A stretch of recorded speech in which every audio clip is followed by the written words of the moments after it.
Good day there, folks. Just another Viper Unscripted video. Thought I'd tackle a little issue that I ran into today, and that is the fact that people seem very, very confident in their ability to either read my mind or know my past or know really jack shit about myself, my life, what I've gone through, what I've done with my life, what I've attempted to do with my life, and the reasons for which I've done, well, any of this. Today's rant comes to you courtesy of Veritas Foxy at The Wary Fox on Twitter, whom, after a rather lengthy exchange on this entire trans in the military discussion, wherein she alleged that I had muted her simply because I wasn't dashing to respond to her criticisms and critiques of my positions, which, frankly, were fairly weak and tended to focus more on personal shots at me. In any case, it's this sort of personal attack in this discussion that has led me to this rant, because it really digs deep at me whenever I get this shit from people. And I don't care if you're current military, a veteran, if you're civilian, I don't care what your station is. You don't get to make assumptions about what I may or may not have done in my life, or the reasons for which I may or may not have done these things. You see, after it was shown that good old Fadre, Phadre, you guys should know her. She's a healthcare professional. She's accustomed to the shit posting. We've had our ups and downs, but eventually it all comes back to level. Handles the JT Viper shit posts and sarcasm rather well. After she had said, made a couple of jokes, and she'd, we were discussing with Schmeckel the whole thing about, yes, men are more visually stimulated than women, but women tend to discriminate less between visual stimuli. She said, well, yeah, men are more visual and women discriminate less. That being said, I am visually and sexually attracted to the male form.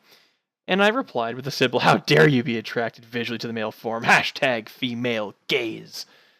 That's not to say lesbians, that's just female viewpoints. And she said, it's my internalized misogyny. I blame the patriarchy somehow. And I said, see, you fad, you can shitpost and take shitpost. Some others, Foxy, can't understand that dynamic.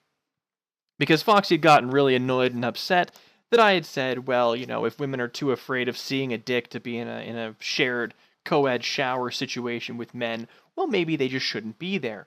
And it was meant to kick off as a rather just, shithead remark, a little bit of a chuckle, sarcasm. Yeah, it wasn't taken that way, and it devolved rather quickly into me eventually muting Amanda Keck Wolfchild for her blatant examples of ill will argumentation. When I get into an actual discussion with somebody, when I'm going to argue a point, I don't assume that the person coming at me from their side is doing so in poor faith until I get evidence to designate otherwise. Amanda got to the point where she was just lobbing personal shots, and it was apparently just, okay, now we've just devolved into trolling, and trolling is fine, but I'm not going to take part in it. I'm sorry, we're done here. You don't want to be in good faith. I am going to block you, and I make no bones about blocking or muting people. But during that, I had the whole Foxy thing where she's like, well, he's obviously just muted me because he wants to create a safe space. And I was like, no, I was just busy responding to somebody else. You don't happen to monopolize my time. You are not my first priority, and I don't know what would give you the impression that you were, or that I would somehow prioritize your response over somebody else's. Sorry, in another discussion, you're gonna have to wait. Well, Foxy didn't like that. I went back and forth, and it seemed as though things were finally coming around to being a little more even-keeled, a little more level-headed, and just all around a little more cordial, at the very least polite. And it seemed to be going in this direction, whatever. And then all of a sudden, Foxy's accusing, me of muting her and, saying that I don't argue in good faith and all this other shit. And I happen to take offense to that. She said, forewarning, don't get involved in an argument with this special cookie. And I said, well, wow, and here I was giving you the benefit of the doubt, because we had started, obviously repairing the dialogue for a minute. Well, that turned around on its heels pretty fucking quick. Because after I made my remark about, Foxy not really accepting or understanding the shitpost dynamic, and she said, you want to try and change the military, then walk down to the nearest recruiting station and fucking enlist. Or do you not have the balls to? Foxy, just a heads up, you put an extra O on the end of that too. Don't know if you meant it, maybe just a slip. Might want to work on that finger control. Anyway, I was inspired by this little dig, this presumptuous, assumptive dig at my apparent balls, as it were, to drop a little bit of truth on old Veritas, which was that I did apply to enlist. Now I'm just gonna read it off of here. Oh, here we go. Fucking Canada. Oh my god, I should have known. That explains everything. Stay out of a real military's business. So now we see the position from which Foxy is arguing. But she happens to have made this reply somewhere smack in the middle of my tweet stream, which was rather clearly marked. I said, I did apply to enlist, Foxy. Oshawa Midtown Mall recruiting office passed the medical ACE, the aptitude, vision, and hearing tests, and received a glowing recommendation from a Captain Shirazi after my interview with him. My high school grades were not sufficient for entry into the Royal Military College of Canada, and so I was told to do a year of university or college and return with marks that demonstrated suitability for entry, at which point they'd be happy to have me.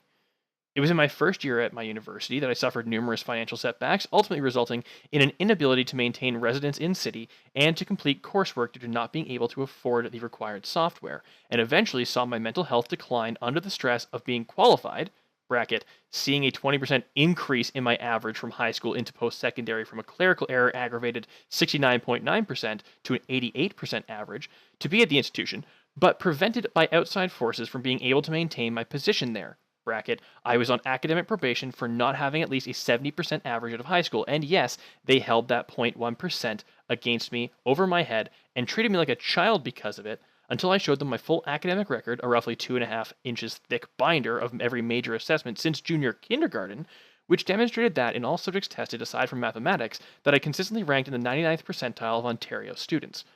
My mental health worsened and I was eventually hospitalized for a suicide attempt in February 2011.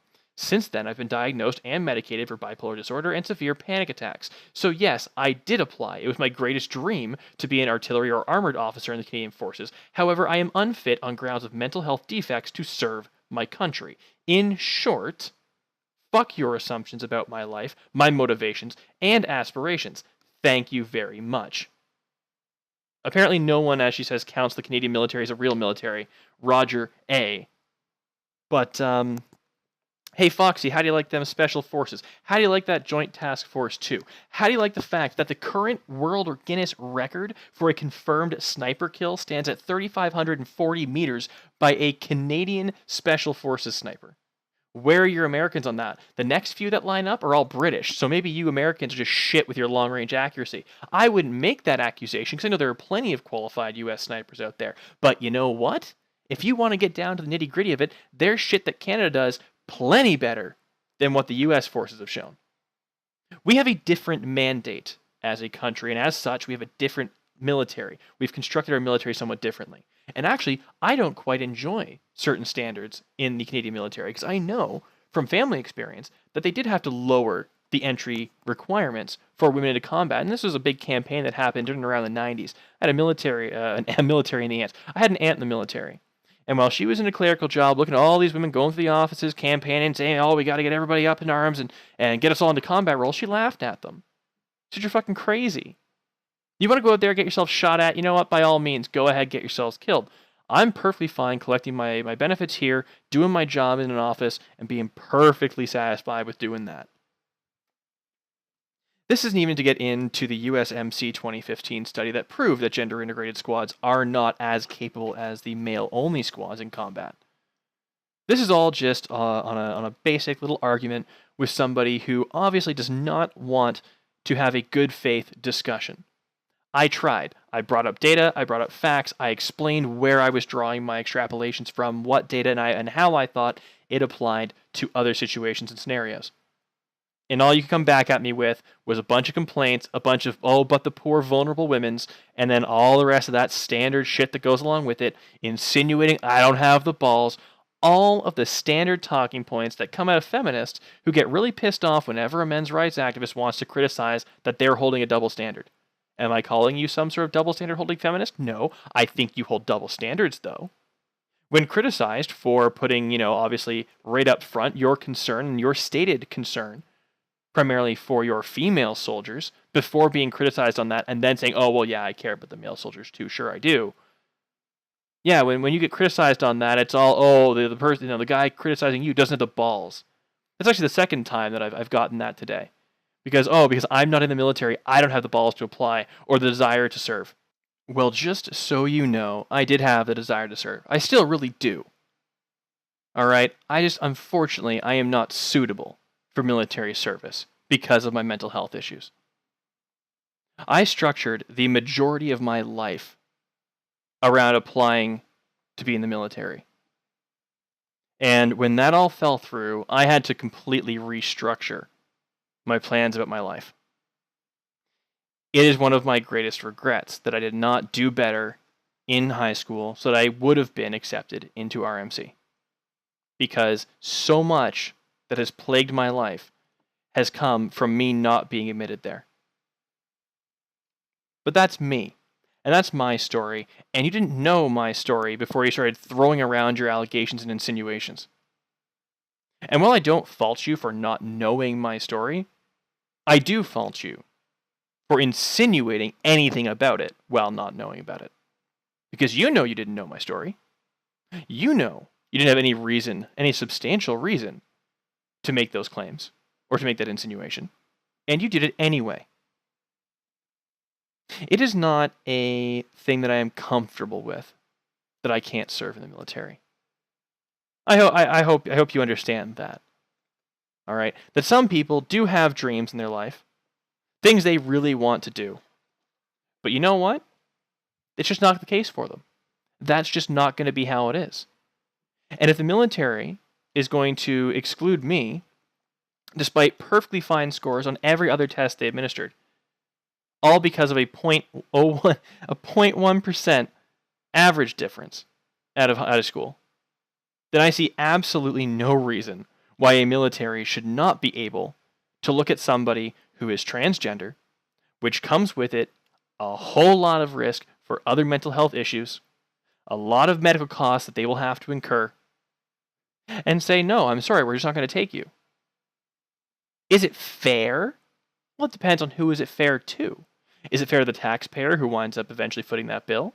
Is it fair to the people that they would serve in combat with, despite the fact that, again, USMC 2015 Force Integration Plan, women and gender integrated squads perform more poorly in combat testing? And again, I've gotten into the whole trans versus women in combat thing. The fact that, trans women are trying to minimize male traits and that trans men are only trying to emulate male traits, which effectively, aside from the hormone injections, women in the military and in combat already try to do to reach the same standard as the men and the same performance excellence as the men reach. Despite all of that, despite all of the facts and figures surrounding that, it's got to be fair. Fair to who? Fair to you? Fair to your feelings? Fair to the feelings of 1% of 1% of the population? I had it thrown in my face, oh, well, only 1% of the population even serves in the military, so really, you're worrying about, small beans. I go, yeah, but then so is everybody else. Because 1% of the population or less is trans. And then of that 1%, presumably, all the other things being equal, only 1% of them are going to want to go into the military. So how does that factor in? Why do we have to be fair to 1% of 1%? And not fair to the people that they're going to have to, sit beside? All right? Why don't we have to be fair to the person they may have to share a foxhole with? And I get it, this is just on the women or trans in combat aspect, but it's still a valid question. Why does the person next to them have to be in a squad that will, by all numbers, be a less effective squad due to the other person's addition to it? Why should that be the case? Physically less powerful, lower anaerobic power, lower anaerobic endurance, lower aerobic endurance, more prone to injury, 6 times more prone to lower body injuries under the same load-bearing exercises as their male counterparts.